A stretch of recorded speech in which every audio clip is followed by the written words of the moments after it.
உன் பொண்ணு புனிதா தானே இதெல்லாம் செஞ்சிருக்கா. அப்படித்தான்ப்பா கபிலன் சொன்னதுல இருந்து நான் புரிஞ்சுக்கிட்டேன். ஆமா ஆமா, புனிதா தான் எல்லாத்துக்கும் காரணமா இருந்தாலும் நம்ம கபிலனை குறைச்சு மதிப்பிட கூடாதுல்ல. அதான் நேர்ல பார்த்து நன்றி சொல்லிட்டு போலான்னு வந்தேன். அட போப்பா, என்னங்க அங்கிள், நாங்க உனக்கு பண்ண நன்றி கடனைய எப்ப தீக்க போறோம்னு தெரியல. எடுத்துக்கோங்க. இதுல நீ எங்களுக்கு நன்றி சொல்றியா? அப்படிலாம் இல்லப்பா. இங்க பாரு, ஒருவேளை இந்த ரிஜிஸ்டர் மேரேஜ் நடந்திருந்தா என் மானம் மரியாதை போயிருக்குங்கிறது ஒரு பக்கம். அதே நேரத்துல என்னுடைய கௌரவத்துக்காக பிடிக்காத 2 பேருக்கு கல்யாணம் பண்ணி வைக்க பார்த்தனே, அது எவ்வளவு பெரிய தப்பு. அப்படி மட்டும் ஆயிருந்தா என்ன ஆயிருக்கும் நினைச்சு பார்க்கவே பயமா இருக்கு. நல்ல வேளை என் பொண்ணும் உன் மகனும் சேர்ந்துதான் எனக்கு இதெல்லாம் புரிய வச்சாங்கப்பா.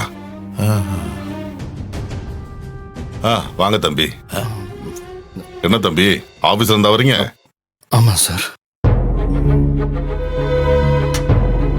என்ன சீக்கிரம் வந்த மாதிரி இருக்கு? சார், உங்ககிட்ட எப்படி சொல்றதுன்னு தெரியல. எப்படி இருந்தாலும் இது உங்களுக்கு தெரியதான் போகுது. என்னாச்சுன்னா சார், ஆஃபீஸில் யாழினி நிச்சயதார்த்தம் ஸ்டாப் ஆனதை பற்றி ஹெச்ஆர் ரம்யா பேசிட்டு இருந்தாங்க. கூட நானும் நின்றுட்டு இருந்தேன். இதை யாழினி கேட்டுட்டு நான் தான் வேணும்னே எல்லார்கிட்டையும் சொல்லி அவங்கள அசிங்கப்படுத்திட்டேன்னு தப்பாக புரிஞ்சுக்கிட்டாங்க சார். கோவத்தோட வீட்டுக்கு கிளம்பி போனதை நான் பார்த்தேன் சார். எப்படியும் போய் என்னை பற்றி சொல்லி வேலையை விட்டு தூக்க தான் போகிறாங்க. சரி, நாமளே கிளம்பி வந்துடலான்னு சொல்லிட்டு தான் வீட்டுக்கு வந்துட்டேன் சார். என்ன நான் சொல்ற? ஆமா அமுதா, ஆனா சாரை நான் இங்க எதிர்பார்க்கவே இல்லை. நான் இப்ப எதுக்கு வந்தேன் தெரியுமா தம்பி? நீங்க செஞ்ச காரியத்துக்கு நன்றி சொல்லிட்டு போலான்னு வந்தேன். ஆனா நீங்க இப்படி சொல்றீங்க. நடந்த விஷயம் இதான் சார். எப்படி இருந்தாலும் இன்னும் கொஞ்ச நேரத்தில் உங்க கவனத்துக்கு வந்துடும்.